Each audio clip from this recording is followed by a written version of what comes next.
I'm going to call this meeting to order of the Mayor and Commissioners for Tuesday, July the 14th, 2015.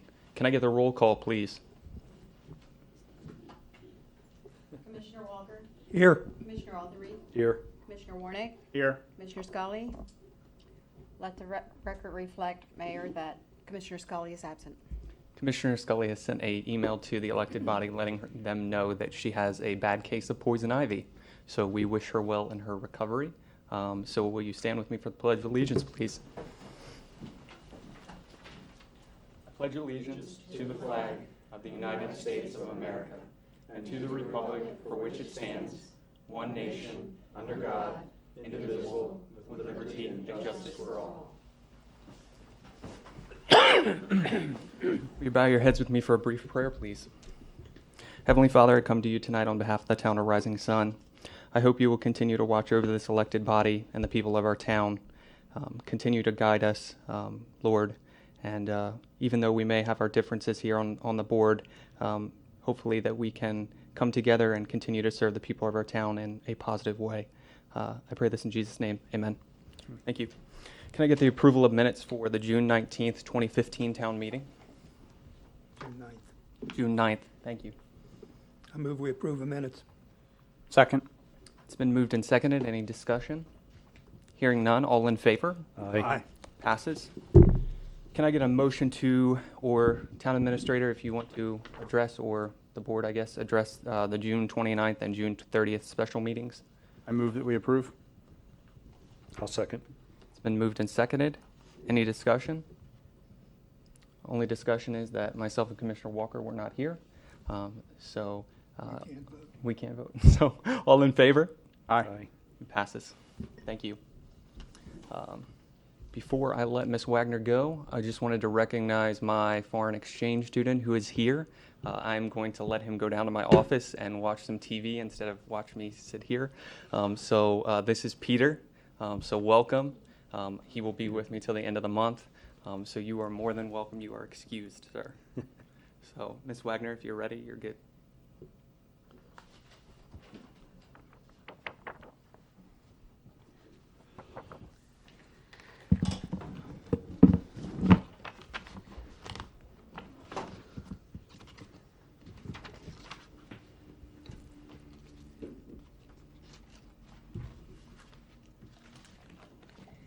Okay, and well, hello everybody, and it's good to be back after such a long time. And just so you know, we're doing pretty good with the audit. They picked their initial stuff, and everything seems to be fine with that. And now we're going to be seeing them. I think it's the first or second week of August. It's the week after I get back my second surgery. So, they're going to be there for 2 days. They probably will want to have meetings at least with Calvin and maybe some of the mayor and the commissioners. I'm not sure. It's whoever they decide to see that time. And here is the May financial statements. I know that while I've been out, you've been getting some of the other ones, but this is for 11 months. And I am on the wrong page. Little yellow tabby is. It's a compilation letter, and then we have the balance sheet. We basically have about $108,000 in cash and cash equivalent, and we have $28,571.88 in the MLGIP. We have $94,000 in investments, and Kevin, have you heard about the $75,000 restricted cash? No, I haven't either. So we have $75,000 in restricted cash, and then we have the receivables of $116,000 and due from the state of $6,290. We have accounts payable of $11,000, and that's basically the salary accrual that we've left in there to kind of keep it in, and then we'll take it out at the very end. And then we have, due to the proprietary fund, $263,141 for a positive fund balance of $167,597.45. We have total revenue at the end of May, and this is gonna be very close to where we're gonna be. We have the trash receivable to put in, which will add another 20-some thousand, and then we will have to accrue the police grant and a couple other incomes that will come in July and August that will be added to this. So the total revenue is $1,391,608.99. Total expenditures is $1,470,635.35 for a negative fund balance of $79,026.36. We had more highway funds that we could have borrowed, and we chose to use the cash that we had in the cash and cash equivalent. That's why our fund balance is in the negative for that. If you go to the very last page of actual to budget,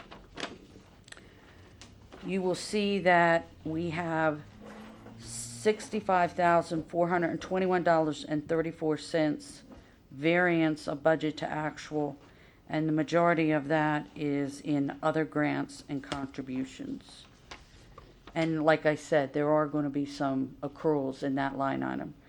So once we have finished the accruals, which we're still waiting to see what some of the amounts are going to be, we will accrue that revenue. We are negative $86,216.10. So we are favorable to the budget by $86,000. And you will see the biggest area that is in is salary and wages, which is under budget by $90,224.54. So and you'll see here at the very bottom, the $59,583.37 that we had budgeted, that we were going to borrow from the streets and sidewalks loan that we did not borrow, and that's the reason why we're in the negative, mainly is because of that. So I just wanted to point that out to you. Any questions about the government funds? They're funny too. They can be funny. That's okay. The proprietary. We have total assets of $19,154,847.52.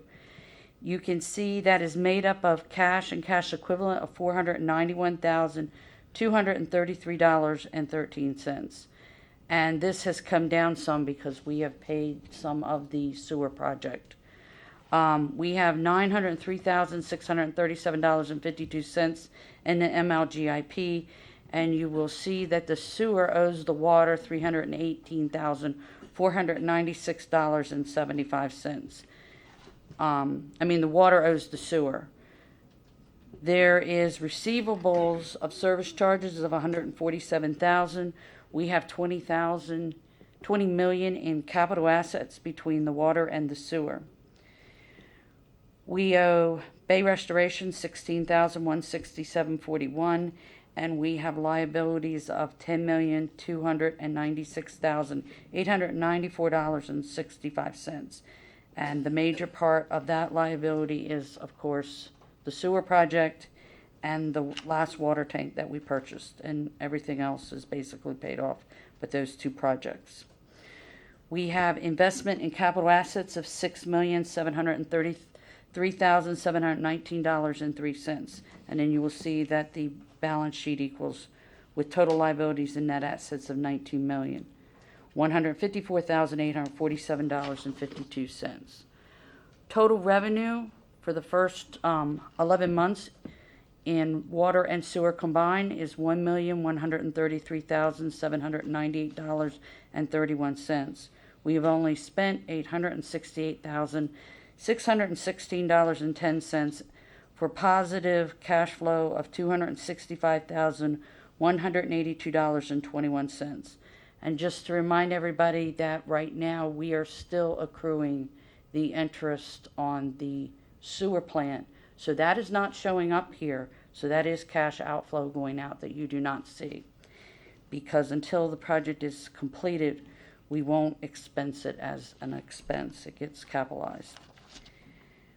However, you will also see that we have received $1,699,352 from the MDE for the sewer plant, and that will help to offset some of these expenditures that we're having to come up with right now. So we have a positive cash flow total of $1,965,519.44. If you go to the very last page, budget to actual, you will see that we are positive to the budget revenue of $10,604.70. And we are negative, in other words, our expenditures are lower than our budget by $209,273.35. And the majority of that is in contract services and engineering, which is $60,327.57. And that is due to the fact that a lot of times when you're creating the budget, you're putting that as an outflow of contract services. And then when we look at it, it falls under that it has to be capitalized. And so you're going to run under there. The other area is the payroll is under by $44,852.23. And, you will see, of course, we did not budget the MDE money that was coming through because we didn't know at the time we were going to be getting that. Any questions about budget to actual with the proprietary fund? I think that about covers everything. As the mayor knows, I'm going to go ahead and leave because I am still, don't have my full strength back up. If you ever have any questions, feel free to email me. I will be going back into surgery July 24th, and I will be out of the office probably at least one full week. They're supposed to be 3 weeks, but I'll come back earlier before that. But if you need me, you can get a hold of me. Or worst case scenarios, you can ask Mandy. And Calvin, have you told them that we are in the process of cleaning up the chart of accounts?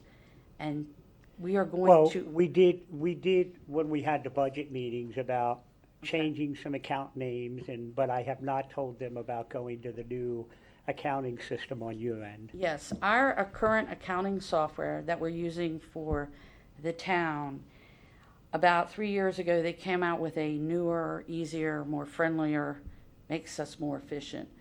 But because the town has got such a complicated set of financial statements, we have chose not till now, after we had converted everybody else over to the new system. We're in the process of converting you over. So probably for 1 month, we'll be running it the old way and the new way just to make sure there are no problems. But we are making the chart of accounts even more easier in the fact that if you have a line item that's an expense, sometimes when you go to fund, because that number wasn't available, we're renumbering everything and it will be available. So supplies, base number will be the same in every single fund, which will make it easier for you with budgeting and figuring out exactly what you have. It'll also make it easier for programming the financial statements. Any questions? I just know on behalf of the town of Rising Sun, we wish you well with your surgery and recovery. you. We send our prayers to you during your surgery. Yes, thank you, and thank you for letting me go early. No problem. Town Administrator, can I get a reporting of the executive session from July the 11th? Yes, Mayor. On July 11th, 2015, at 9:09 a.m. on the second floor, the mayor and commissioners met for an executive session as provided for by law. A motion to open the meeting was made by Commissioner Warnick, seconded by Commissioner Scully. Commissioner Arthurneath, Commissioner Warnick, and Commissioner Scully voted in favor of it. The mayor was present for the meeting. Commissioner Walker was not present for the meeting. Motion to hold an executive session was made by Commissioner Scully, seconded by Commissioner Warnick. That vote passed 3-0. The reason for the meeting, in accordance to the Maryland Open Meetings Act, Title III, Governmental Provisions, Article Subtitle 3-302, was, number one, to discuss personnel-related issues and to consult with staff consultants or other individuals about pending or potential litigation. The topics discussed was personnel. The people other than the elected body present was Town Administrator Calvin A. Bonenberger Jr. A motion was made by Commissioner Scully, seconded by Commissioner Arthurnuth, to seal the minutes of this meeting, and that motion passed 3-0. A motion was made by Commissioner Warnick, seconded by Commissioner Scully, to leave executive session. That motion passed 3-0. A motion was made by Commissioner Arthurnuth, seconded by Commissioner Scully, to adjourn the meeting. That motion passed 3-0. The meeting was adjourned at 9:56 a.m. Thank you, Town Administrator. Thank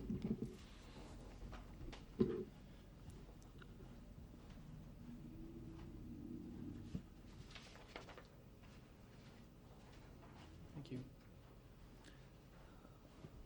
Moving forward into public presentations, I'm going to cover the town's portion, and then the chief will cover the police department portion when he does his report.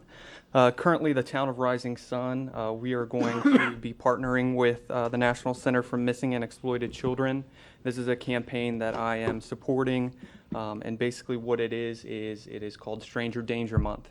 We have a lot of children that walk our community in the town of Rising Sun, and I think it is very important to let them know what to do in the case of someone that may come at them. We are putting this graphic out, and what it says is, which stranger looks nice enough for you to go for a ride with? And obviously the answer would be none of them. And it says, don't talk to strangers, don't walk with strangers, don't accept gifts or candy from strangers, don't help strangers find their pets, don't get into a car with strangers. This is something that I think is really important, like I said, because we have a lot of children that walk our community. And some of the ideas that they've talked about, I think are really important to get out there. We're going to work hard to get it out on social media and on our website. Some of them include when your kids are walking these routes on town through our town, don't hesitate to take the time to walk with them. Show them areas that are safe areas that might not be safe areas, and never let them walk alone. Make sure that they are walking with someone. And it gives a little bit of ideas for parents to what to say to their kids when they're approached by a stranger. No, stop it. You're not my mom or dad. Leave me alone. Don't be afraid to shout it out. Don't be afraid to make a scene. Be serious and be confident and be loud. If someone tries to get you to go somewhere without checking first with your parent or guardian, or if someone touches you in a way that you feel uncomfortable, say no and tell someone. I think that's very important. The chief's going to talk about how our officers are going to interact with the kids in our community as well to get the word out. But I think that this is something that's really important and that will definitely help the children in our community. Even if parents do hopefully talk to their kids about this, it just helps to bring awareness. So that is Stranger Danger Month. Moving forward into business meeting items, Town Administrator, I'm going to let you go first with the electrical inspection agency contact. If that's okay, contract.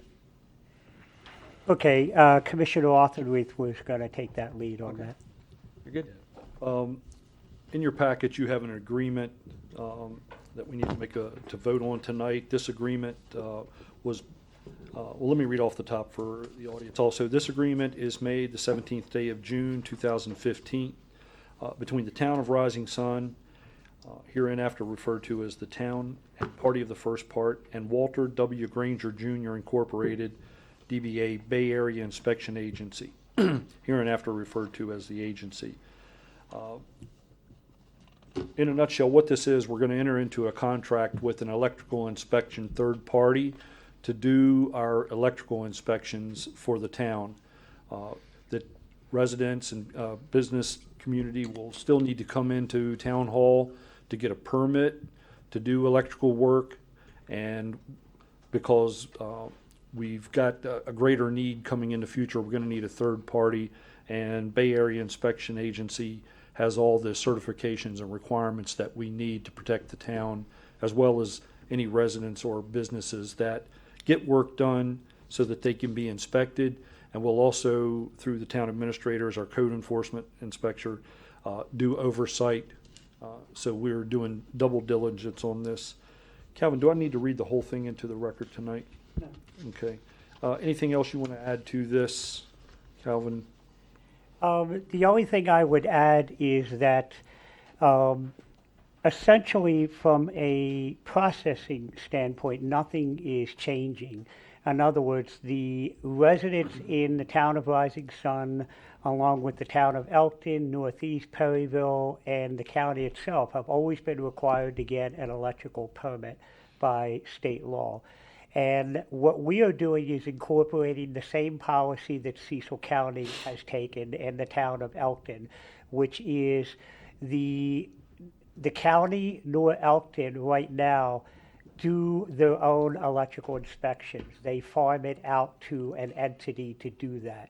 And we have been doing that since we started taking over code enforcement in 2007. We have always just told people, go to the county agency to get this permit.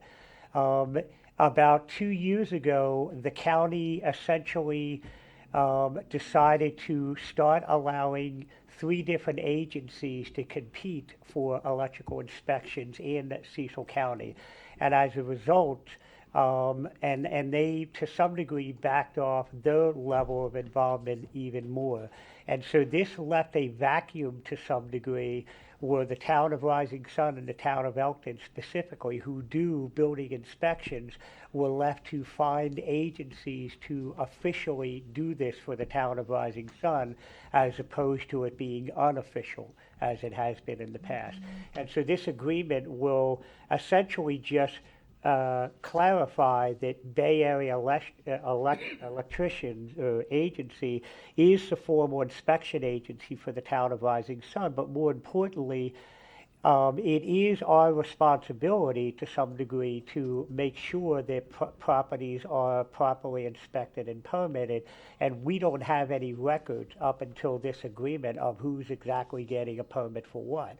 And this comes into play, especially when you get insurance claims. We routinely get calls from insurance companies who have a claim that resulted in something that was done as an upgrade in a property, and if there's no permit secured for it, the insurance company sometimes puts themselves in a position to not pay the claim to the property owner.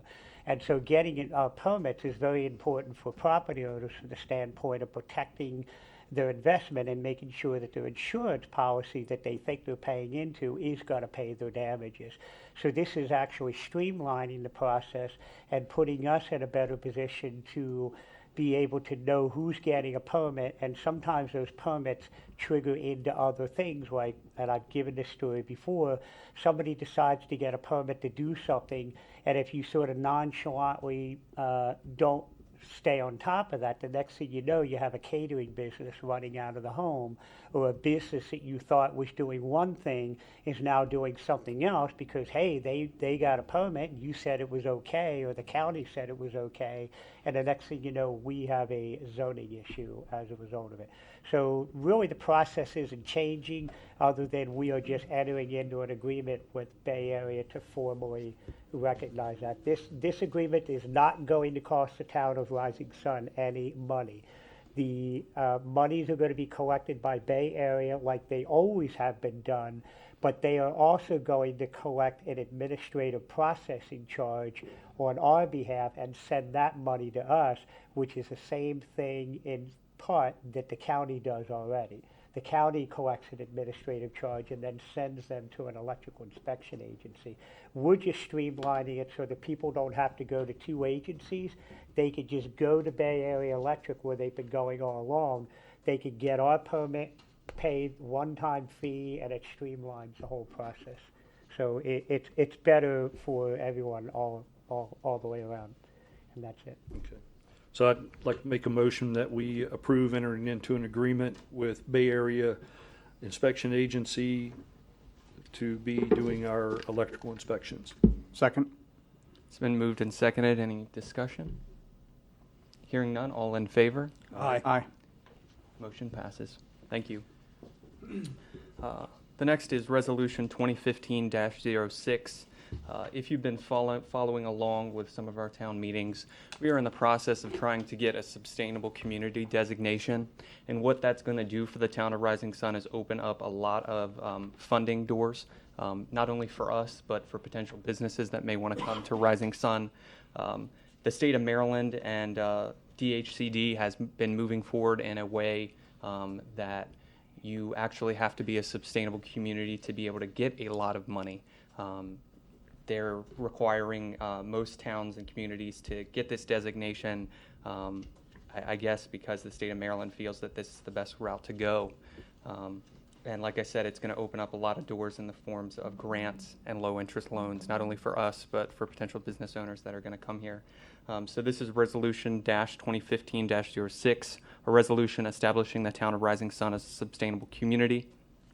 I'm going to skip the boilerplates, excuse me.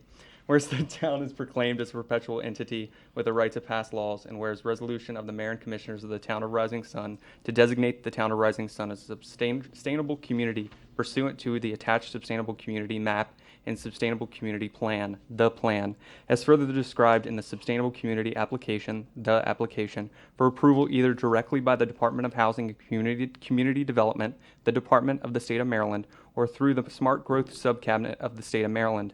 Whereas the town of Rising Sun recognizes that there is significant need for reinvestment and revitalization of the communities in the town of Rising Sun, and whereas the town of Rising Sun is proposed to designate the area of the town of Rising Sun in Cecil County as outlined on the attached map, the area, as a sustainable community, and to adopt the plan as further described in the application for the purposes of contributing to the reinvestment and revitalization in the area.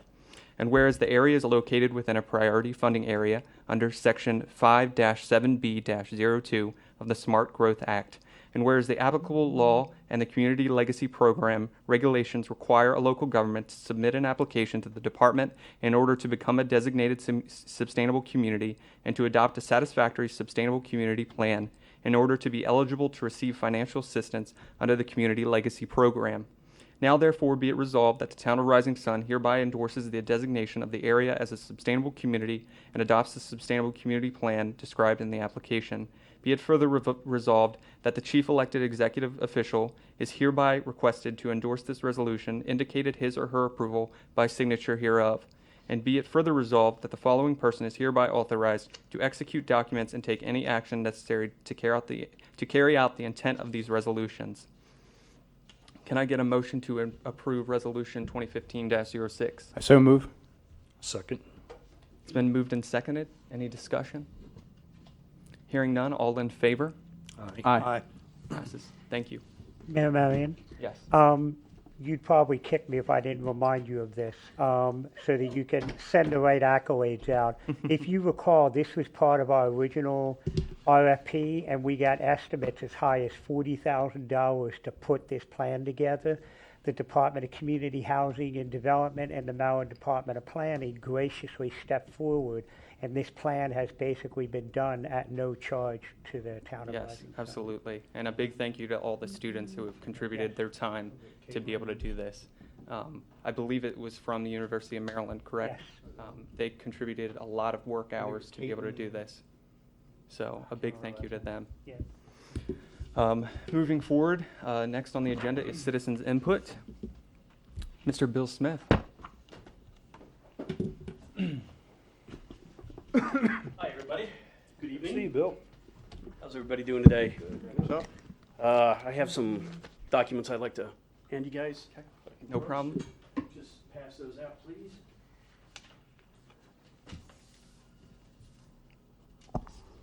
Thank you. Thank you.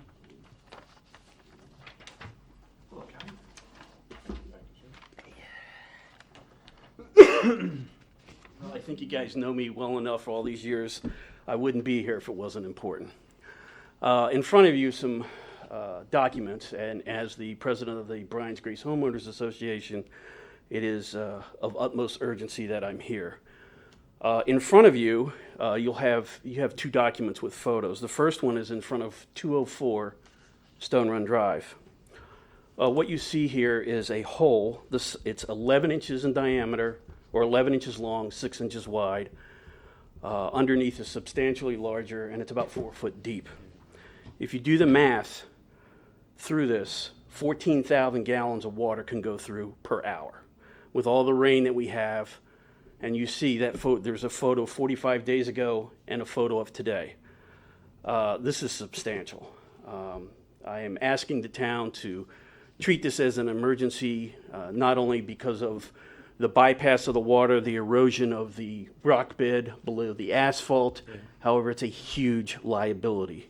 In our development, there's over 20 children that are under the age of 10. And as we all know, little boys like to play with things. I can just see a child getting hurt here. Sticking their foot in it. Sticking their foot in there, breaking something. At my calculations, in another 45 days, this hole will again be 70% larger than 11 by 6 inches as it is today. This is something that, there is a traffic cone on it right now, but with all the rain that we have had and all the rain that we're scheduled to get here, this could be a serious issue. So I urge you to take a look at this. I'm more than happy to meet with a representative to show you this, but this is really, really important. The second thing is there's at 204, there's a large piece of the sidewalk that They're has. both 204, Bill? I'm sorry, my bad. The street is at 105. Oh, the first one with The first storm one, gutter? yeah, that's at 105 Stone Run. Okay. That's my fault. I'm looking at my notes wrong here. So the street is right at the front of 105. It's right in front of a sewage grate. Okay. So this is actually We see this a below. lot. Yeah, below grade. Yeah. And as you can see, the asphalt is deteriorating, cracking up. I mean, it's only a matter of time before it caves in. Yep. Yeah, Summerhill. It's bad. We'll get this right to Ron and get him out there, Bill. Okay. The second one on the second page is in front of 204. And about a year or so ago, there was someone out that had marked this area, but now this large piece of cement or the sidewalk has fallen even further. And if you look at the blow up in the top left, you can see there's a large hole there. And now all that water is starting to go through that hole as well, which is basically starting to erode the underlayment underneath the sidewalk and could cause some serious damage further down the road. So the reason I'm here today is to point this out to you. If not the sidewalk, at least the street is a paramount emergency. And again, the liability would be pretty substantial if a child were happen to be injured. So if you guys need anything else, please let me know. The total calculation that I came up with when I did the math in a heavy rain, 42,000 gallons of water go through that hole per hour, which is a substantial amount. Mr. Smith, I think the one thing that I would add is if these problems arise again, say you have other problems that come up again, don't hesitate to contact Commissioner Auchenreith. I know that he has become out there in the community and is willing to come out and look at anything. So if No, you need I anything, appreciate that, but I mean, I think you guys know me by now. For me, it's really important for me to stand here to ask the town to take a serious look at this. Yeah, I'll get this right to Ron Okay. tomorrow, Bill, and hopefully they're calling for some dry weather to come up, because we also have this same, we had it out by our place where the road was below grade and the water did the Yep. same thing. Summerhill, we had the same issue, and Over in Summer Hill, you remember from. Oh, yeah, Lindsay, years ago. Up on Ryan Drive where KCI just did some work for us, we found the exact same thing just like this. And I see a little kid sticking their foot in it and possibly either getting stuck or that given away. So we'll get right on this. I appreciate it. You guys know how to get a hold of me, and thank you all for your time. Okay, thanks, Bill. Good to see you again. Mr. Mayor. Hey, Calvin. I know there's the whole dedication issue in there. Where does the road stand on dedication? It's not been dedicated. None of it's been dedicated, No, right? Okay. nothing in there has been dedicated. So this is, okay. And the markings that Mr. Smith is referring to is one of our last ditch efforts to get the developer to comply was to Right. send the engineer out there to do a new markup list, and that's what Mr. Smith saw last year. So That's what I was thinking. Okay. we're in litigation, on the verge of litigation with the developer, so this just is all the more reason to, But push on it. we won't put that to the side. Something like this, whether it's dedicated yet or not, somebody's gonna get hurt, and we don't want that. For the cost that this will cost is not worth somebody getting hurt, and we'll take care of it. And I wasn't suggesting that, I was just asking, so. Here, Calvin, I'm gonna give you my copy, so that you have it. Yeah. Actually, I'm actually sitting here texting with Ron. Okay. Mr. Smith. See, we're on it. Mr. Smith had sent me the picture about a week and a half ago, and Ron went up and looked at it, and he told me that it's on the list to be fixed this week, that they're lining it up to get it repaired. Yep. Yeah. Bill, Hey, if we're that quick, you have to give us some good accolades for that. Anyone else like to speak this evening? Hearing none, I'm going to move from citizens' input into staff reports. Town Administrator, do you have a report this evening? Ron's taking care of it. That's it. No Okay. other report. Chief. Just make the mayor's night.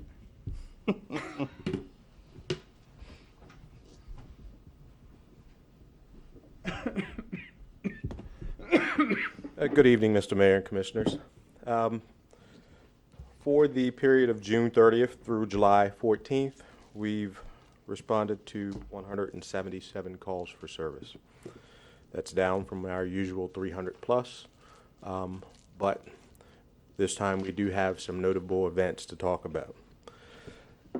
Approximately July 6th, Officer Daniel Stickney made a routine traffic stop on a vehicle just outside of town for a seatbelt violation and a tail light violation. And what he discovered is something that in law enforcement they've been telling us is coming for many years. Commissioner Walker can attest to this, and anyone else that has been around law enforcement. They said we're going to develop a meth problem, that methamphetamines would take over. We found a mobile meth lab in the back of a vehicle. This is the first one in the county to my knowledge, and it may raise a lot of questions as to what's next with meth. So I'll take the moment to mention to the citizens to be vigilant as to what they see. And if it looks like a meth lab or it looks awfully strange to you, give us a call. We'll come out and take a look at it to make sure of what you have. Okay? Because now a mobile meth lab is something that's not normal in these parts. Can you, Chief, give us kind of some things to look for, things that we would say that, because I don't know, I mean. Okay. Meth is made with household chemicals. They're combined. The method of choice used to be beakers and heat and adding batteries, the inside of a battery, along with Drano and things like that. Combine it and bring it to a boil and evaporate portions off of it with the pseudoephedrine and drugs like that. Now it's changed. There's no heat involved. You're using bottles, 2-liter bottles, large, Mountain Dew type bottles, in a different method that causes it to grow and expand within that bottle. That's where the problem for law enforcement becomes an issue. Once it's expanding, those gases are toxic and they become volatile and could explode if they're not released properly. You've got a roadside chemist that's doing this. So at any given time, these people may not know exactly what they're doing or may be under the effects of some other type of, narcotic or drug and make a mistake which could cause a huge explosion. So we're looking for things like that. Your pseudoephedrine, your combinations of drain cleaners, batteries, matchbooks, things like that, that would look odd to you. 2-liter bottles. Yeah, 2-liter bottles, soda bottles, buckets of liquids that actually appear to be boiling on their own. I mean, things like that. If if you notice something like that, give us a call. We'll come out and take a look and see what you have. There's also courses that are available I intend to bring to the community to make sure that elected officials and the public is aware of what, a meth lab could look like. Mrs. Hemmer, do you have a question? When you say give you a call, what number do we call 911? Do we call? Just a standard non-emergency line, the 410-658-4101. Is that operational after a certain time in the evening or on the weekend? It will, you can leave a message. Now, if you need an officer to respond, dial 911. So if you want us to come out and take a look at it, dial 911, yes. If we saw something, if we call and it's after hours and we call that number, we're just gonna be able to leave a message. Okay. We won't be able to get that to anybody. Yeah, well, dial 911. See it. Okay. Dial 911. The officers are in and out of here all the time. So if you do leave a message, they should be able to get it. Okay? But if you want them instantly to come, dial 911. The second notable event for this period was on the 11th, we experienced an armed robbery in the Rising Sun Town Center. The armed assailant went in, demanded money, was given some money, and fled. That case was turned over to Cecil County Sheriff's Office for investigation because of the nature of the investigation. It could go beyond the town limits and the amount of man hours that are needed to do that. It was given to the Cecil County Sheriff's Office. In a matter of 12 hours later, we got a second armed robbery at the A+. That was investigated by the Maryland State Police. Those two agencies combined provided us with all the information that we needed to look for a suspect, at which time we didn't have a name. Once we got the information out, the Rising Sun Police Department officer spotted the subject walking along North Walnut Street and took him into custody without an incident. So within a matter of 12 hours, we were able to solve this once that information got to us and got out. And on to some good news. We are the recipients of a grant for ballistic vest replacement for the police officers. The Governor's Office on Crime Control and Prevention has awarded us a 50% matching grant to replace aging ballistic vests for some of the police officers. We're in need of about 3 or 4 of them, and that will help offset a lot of the cost of that. And lastly, the mayor spoke about stranger danger. I'm not sure if any of you or many of you know this, but in early 2014, the Maryland Court of Special Appeals found that the sex offender registry was punitive and ordered many people to be removed from it. That means approximately 1,155 sex offenders have been removed from Maryland's sex offender registry.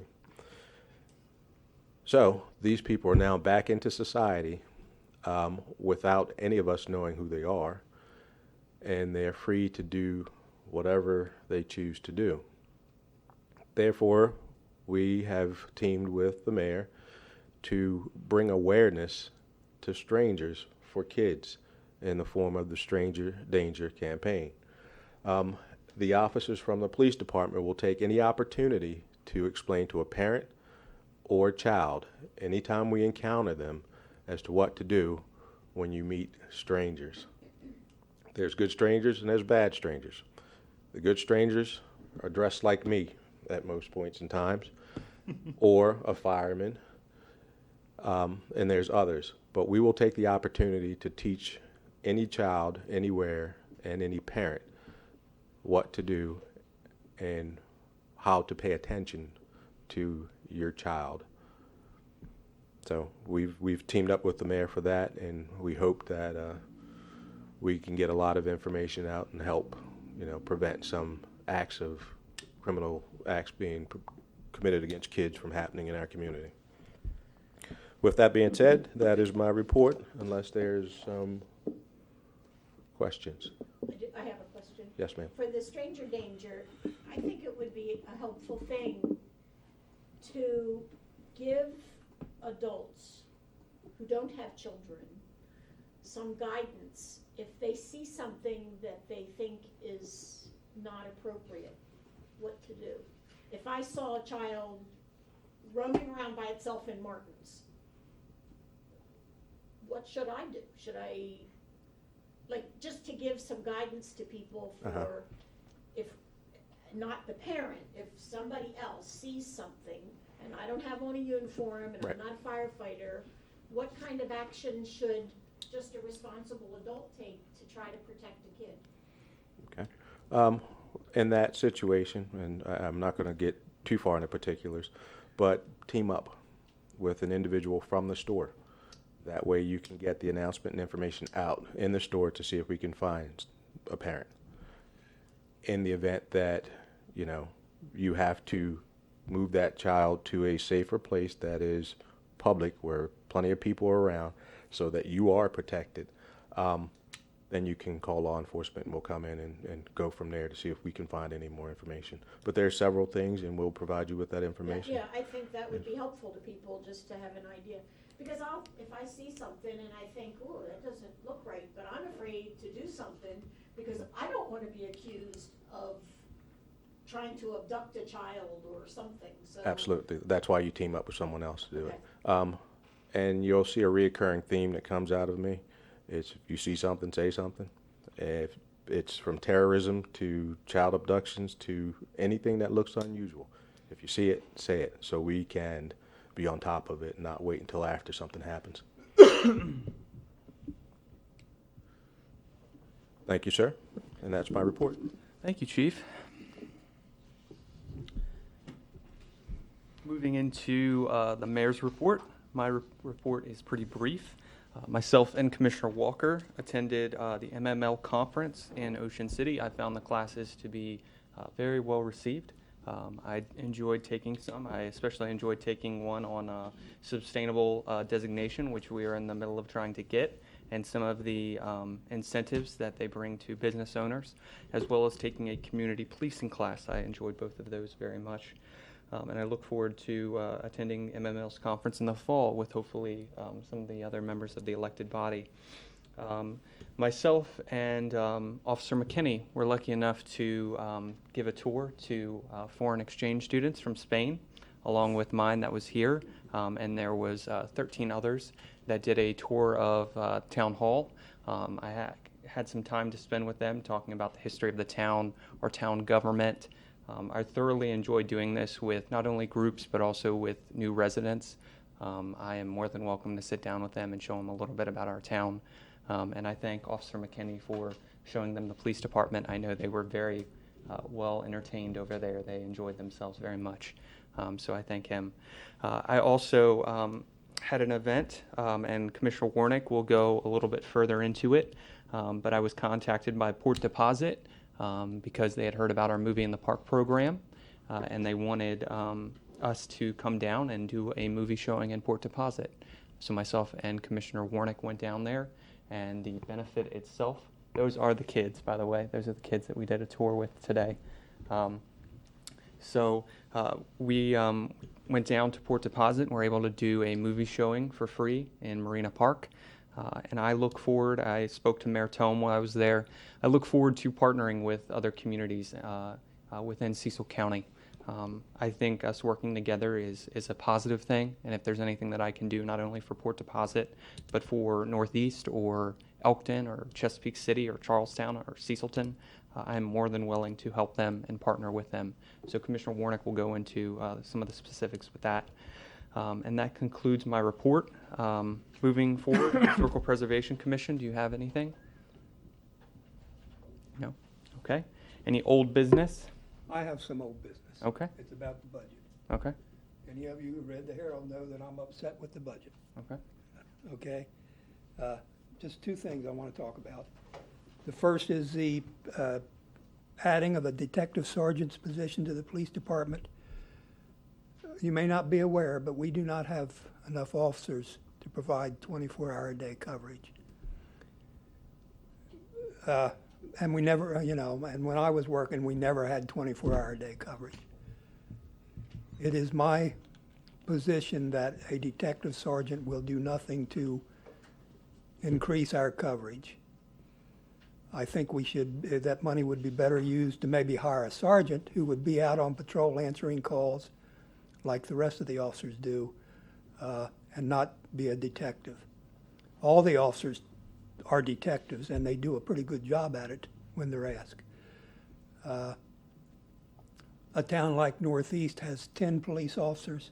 They do not have a detective, and they do very well. Some cases, because we don't have enough manpower, we hand over to either the state police or the sheriff's department to do the investigations because they do have the manpower to do that. So I would like to make a motion at this time that we remove the detective sergeant's position from the budget and assign that money to our reserve fund.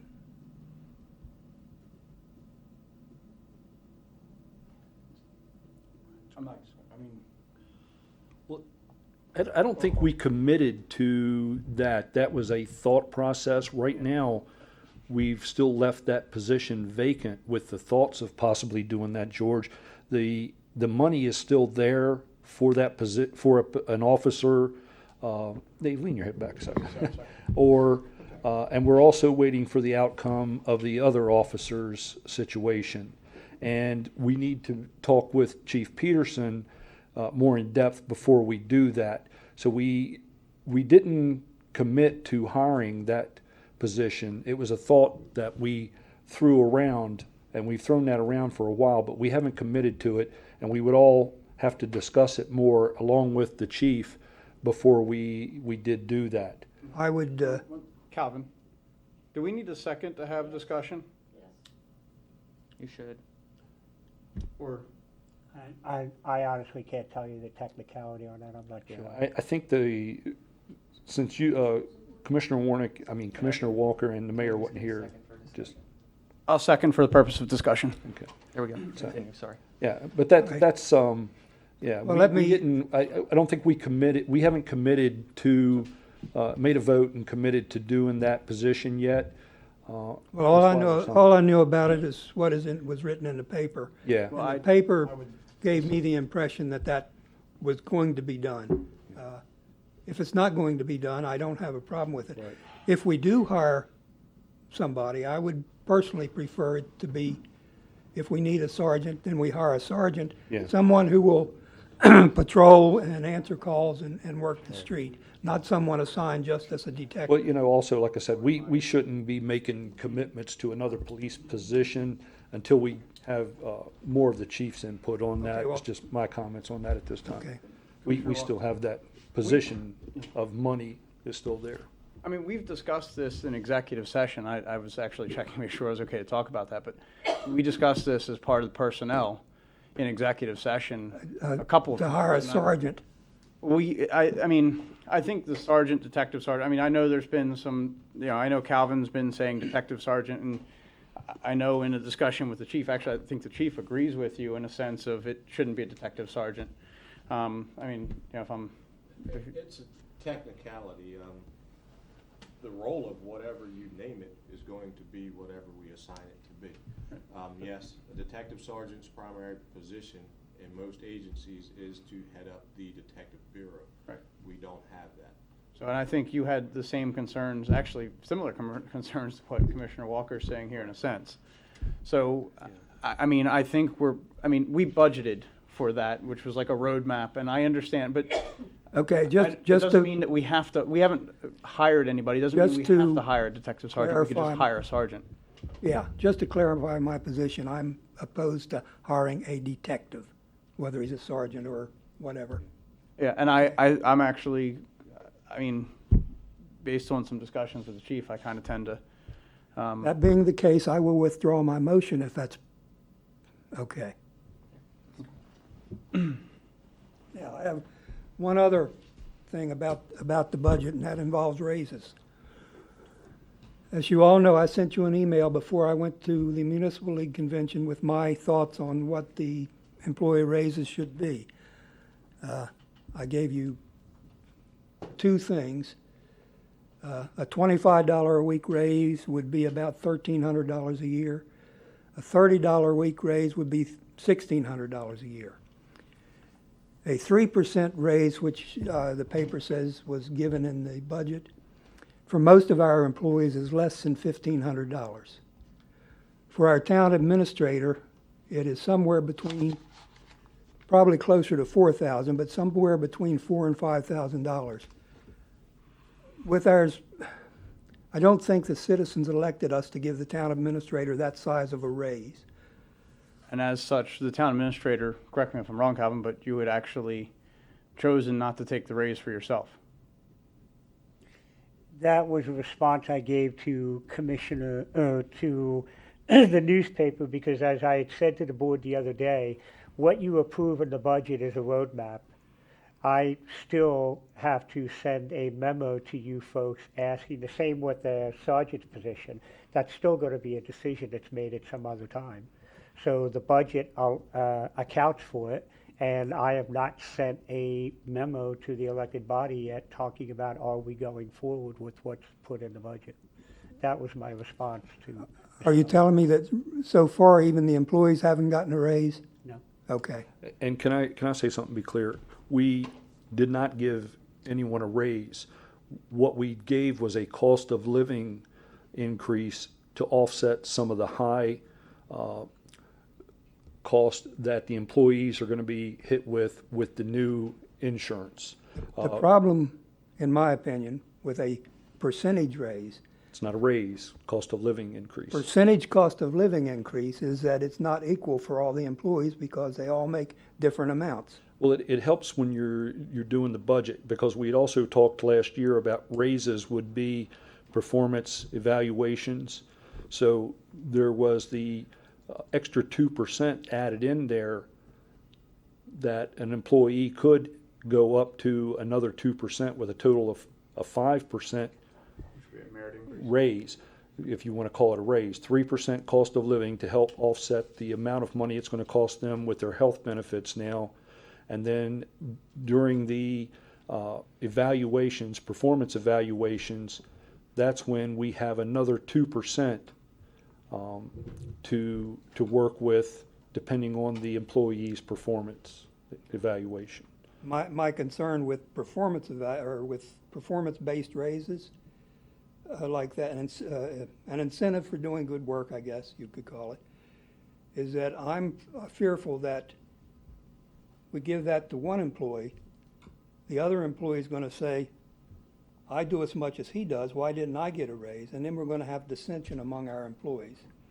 That's from my point I of don't view. know, that's how my raises and bonuses are. I've never had dissension among my coworkers. How do you know?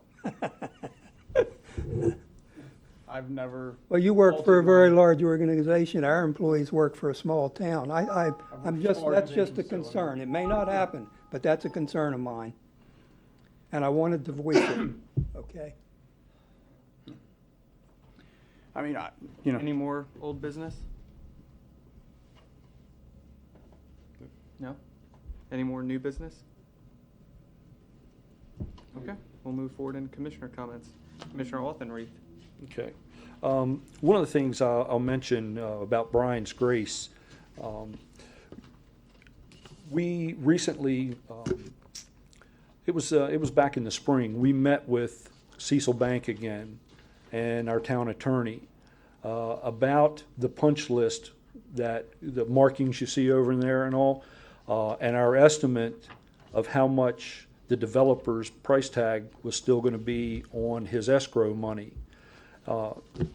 They came in with a low price that they wanted to give us to try to settle that and get it off their books, which was very, very low, wouldn't cover what's required. And it was somewhere around $80,000 to do some of the stuff that's unfinished over there.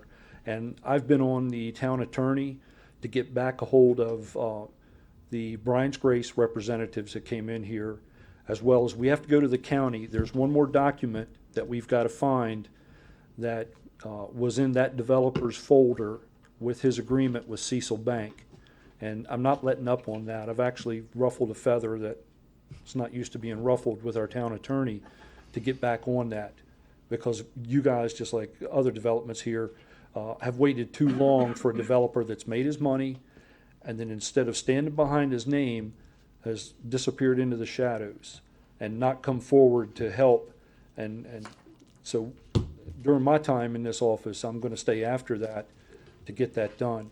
We may not get the total price we want, but we're not gonna take that little tiny figure just to go away. We're not gonna do that. It's been 9 years. Yeah. I mean, we all know who he is, but Right. there- So, because of these issues that have just elapsed, say, around other storm grates, you can see the asphalt starting to cave in on itself. This is just the tip of the iceberg. you know, one thing, another thing I was gonna talk about, Bill, I was gonna show you this picture later, because in the KCI report, they did a lot of focusing up on Ryan Drive. I got a picture here, it looks just like the one you gave us, up on Ryan Drive. But as for Brian's Grace thing, I'm on that. I'm after the town attorney and Cecil Bank to get the money that they owe us so we can get that work over there done. The other thing I want to talk about, at our last meeting, I showed you the second report from KCI Engineering, which is our stage 2 of the roadway, sidewalk, and utility evaluation. Last week, Commissioner Walker and I sat in with 2 representatives from KCI, and we went over the report, so we would understand it more, because it's written by engineers, civil engineers. So we found what this is helping us do is to find out, and specifically with Ryan Drive, as we're waiting on all the paperwork to be submitted, which has been submitted for the grant application to redo that road and possibly do water pipes up there. We wanted to know if any of the storm systems needed repair. They videoed the piping underneath the road. Everything looked pretty good, but there were some catch basins that are falling apart. So a couple of days later, I met with Ron Thomas, our public works guy, and went over this, and he's got these on his list too to also get. And one of those is a hole just like the one over on Stone Run Road. And before somebody gets hurt, we're going to take care of that in between all the rainstorms and everything we're getting. And you can hear the grass growing when the sun comes out. So they've been cutting a lot of grass. So those are the 2. That's mostly what's happened the past couple of weeks. You know, everybody knows it's summertime, vacation time. But along with the stage 2, now KCI is ready to put stage 1 and stage 2 together to prioritize what roads, what sidewalks, what storm drains. They've got a scoring list of what's number 1, number 2, number 3, what we need to do right away, and we'll be getting that report next. But our public works guys doing these stormwater catch basins will take that amount of money out of the estimate going forward. And how much was Calvin, how much was the grant we asked for? Because we think this is going to be $500,000 to $700,000 to do that road up there. So we've applied for a USDA low-interest loan, because we don't have that kind of money, or that road would already been fixed up there. And as you know, we had a lot of water main breaks, and we want to get these fixed, get this road back in shape before winter gets here. And one other thing about Ryan Drive, Commissioner Warnick and I were talking, and we talked to the town administrator. We're going to try to have a invitation public meeting for the Ryan Drive residents. We've heard a lot of stuff on social media that they kind of think they may have been forgotten about, but this is a big job that we've got to get the right amount of money for and do the job right, and don't pave the road and then have to dig it up and put water pipe in later. So we're trying to get it done right this time and done before the cold weather hits. So Calvin's going to be putting together an invitation for those residents, and we'll have a meeting for the Ryan Drive residents and show them pictures and let them ask questions and try to fill everybody in so they know what's going on.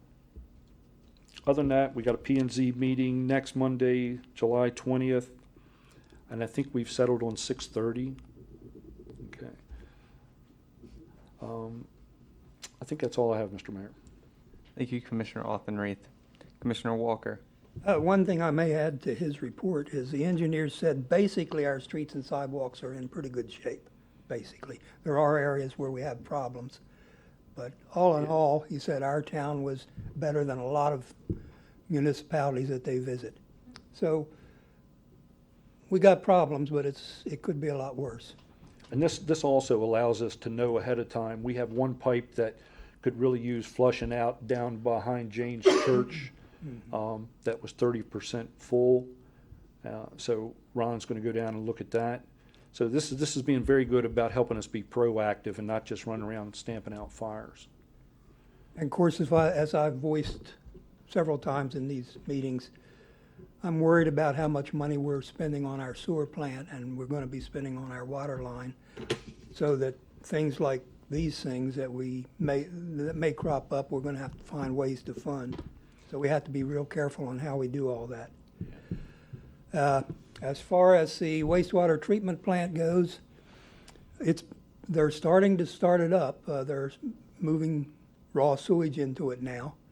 And as an aside to that, one of the guy that we hired or the company that we hired to operate the plant for us said to me, "You guys got a drug problem here, don't you?" Because of all the baggies he saw coming in through the sewer plant. So we do have a drug problem. And it's easy to see when you look and see what's coming into the sewer. So we have a meeting next week with USD and the engineer and the contractor at the sewer plant, and hopefully at that time we will reach substantial completion and the sewer plant will be operating and the testing will begin. And we'll test for 2 or 3 months. So things are going fairly good. Thank you, Commissioner Walker. Commissioner Warnick.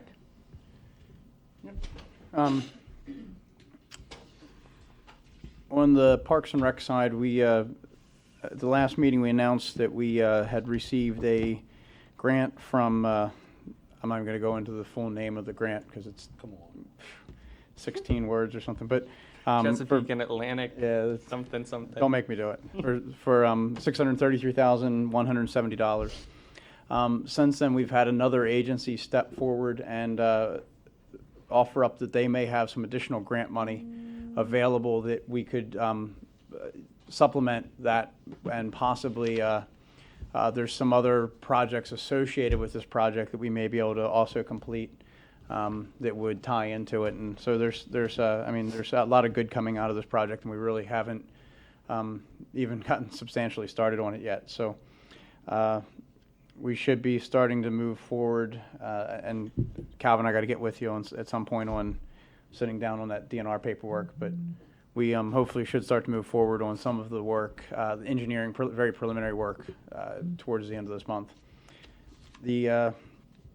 As the mayor pointed out, we lent out not only the equipment but our time at Port Deposit to show a movie in the park after they had a benefit concert, followed by a movie night at the park, and they got started. It was a lot later than our movies in the park. I think the movie didn't start till 9:45. We started about 8:30, and I think the best part about their situation, even though we have train tracks that go right past our movie screen too, they actually have trains on their train tracks that are a lot louder than the speaker system. And there was a nice large train that came through during the movie. And it must have, Park and idle there? no, but it must have It laid on went the horn by the for, entire time. yeah, for a good 5 minutes. This train went by. I mean, I'm just sitting there trying to crank the speakers up as loud as I could. So it was, that was an interesting experience, trying to be louder than a train. So that was a good thing. But and I'm happy to help out with that, and I appreciate the mayor working with Port Deposit to have that opportunity for us to have that kind of outreach. So I think it's good for, especially Port Deposit, it being a smaller town, but I almost consider them like a sister town. They're kind of the closest municipality to us. If we get the rails to trails down all the way to Bainbridge like we'd like to, it would go right into their municipal limits. So there's there's potential partnerships, a lot of potential with partnerships with Port Deposit over the long run. So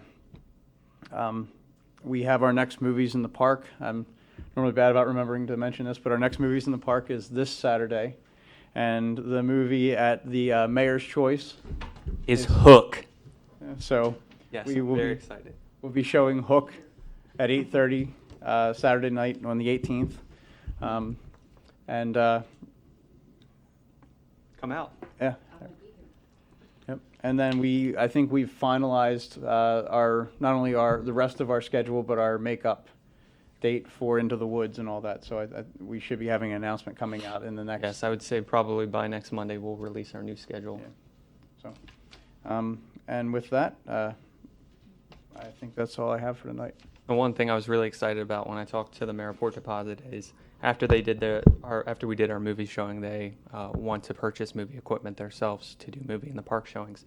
And I spoke to him with Commissioner Warnick, and I'm putting it out there right now that I gave him the idea that not only that, but I also gave him the idea that it would be nice to do a boat-in movie, put the screen on the shore and allow the boaters to come in and kind of do a drive-in movie for them. So that is something they're thinking about doing, so I'm excited about that as well. Mrs. Emsley, the taper would kill me if I didn't ask if you come to the podium. I apologize, I should have done this in citizens input, and I completely forgot. Several meetings ago, the Realtor came that was representing the property out on Route 1, and I was curious if anything has happened about that. They didn't come to the Planning and Zoning Board meeting to ask about it.